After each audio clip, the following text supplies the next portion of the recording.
Ara ja passarem doncs, a explicar el menjar.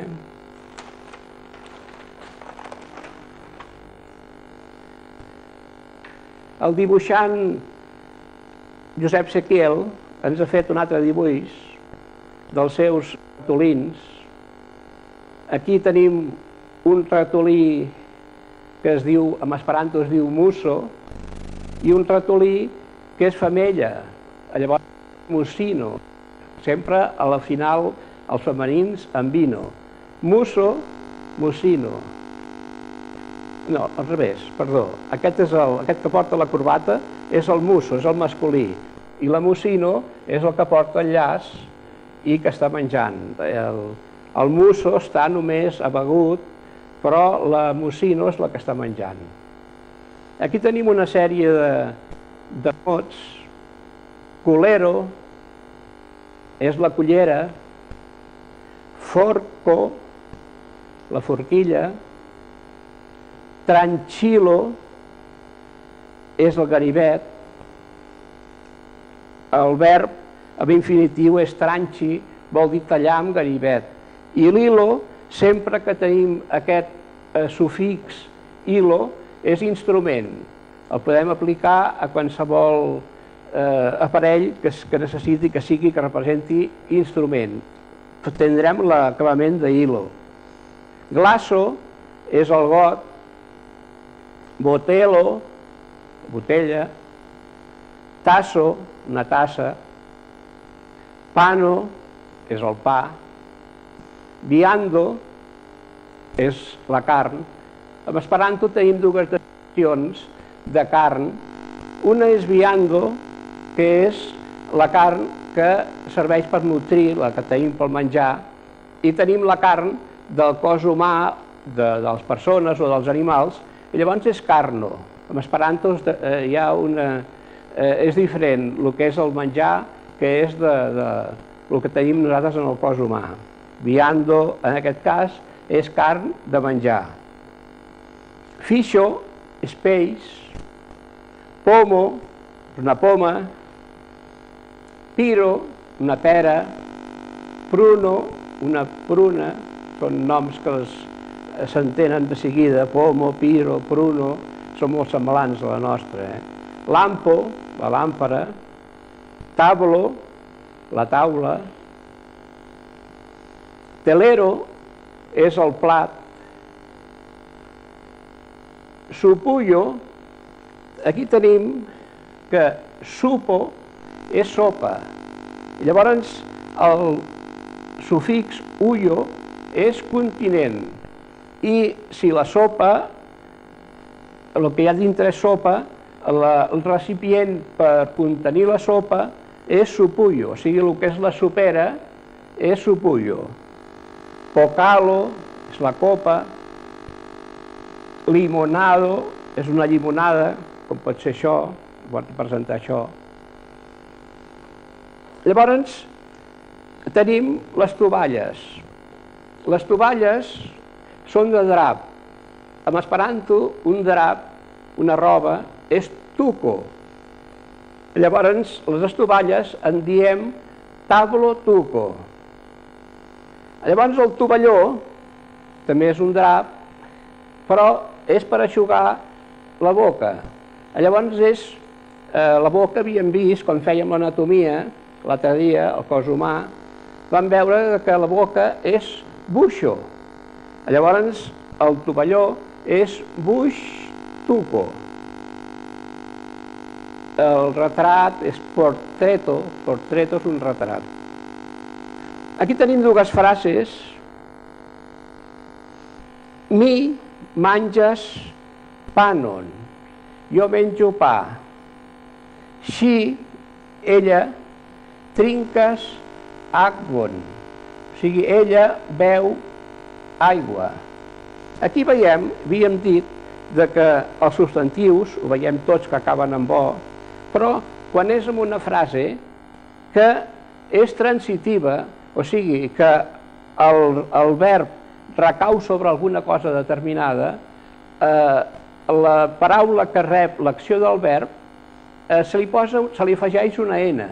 que és el que se'n diu del complement directe.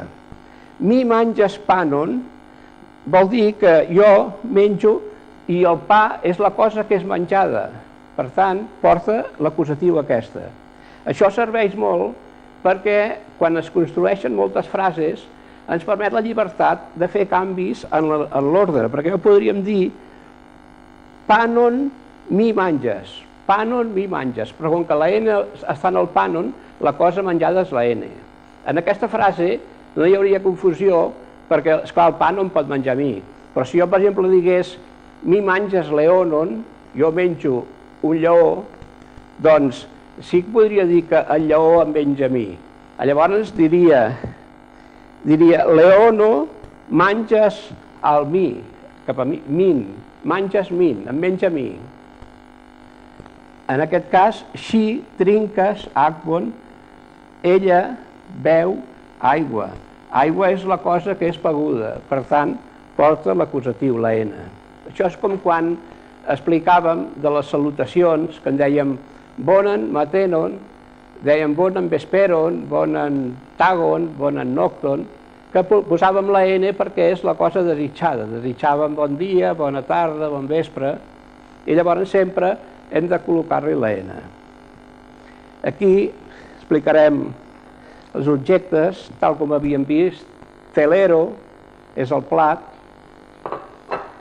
tranchilo és el ganivet, tranxes, pot tallar. Aquí tenim forco i culero. Culero és cullera. Llavors en tenim una forquilla petita i una cullera petita. En esperanto hi ha el sufix et, que vol dir petit. Llavors això, si això és forco, això és forqueto. És una forquilla petita. Si això és culero, això és culereto, petit. Llavors la fructo, les fruites, banano, flava banano, de color groc, pomo, citrono, la llimona. La patata és combinat amb dues paraules. Ter pomo, que és poma de terra. És com el francès que en diuen pom de terre.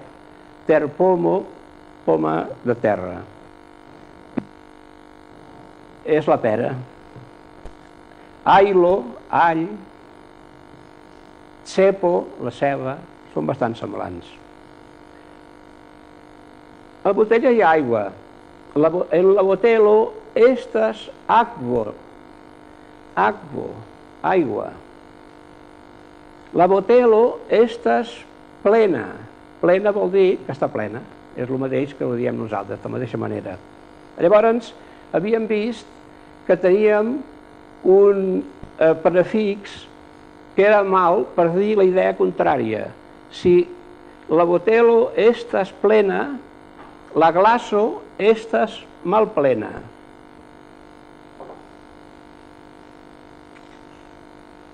La glaso estas mal plena. Si em poso una meitat, la glaso estas duon plena. Duon vol dir la meitat. En tiro una mica més, hi ha una paraula que és prescau. La glaso estas prescau plena, quasi plena. La glaso estas plena, està ple. Mi trinques aquon.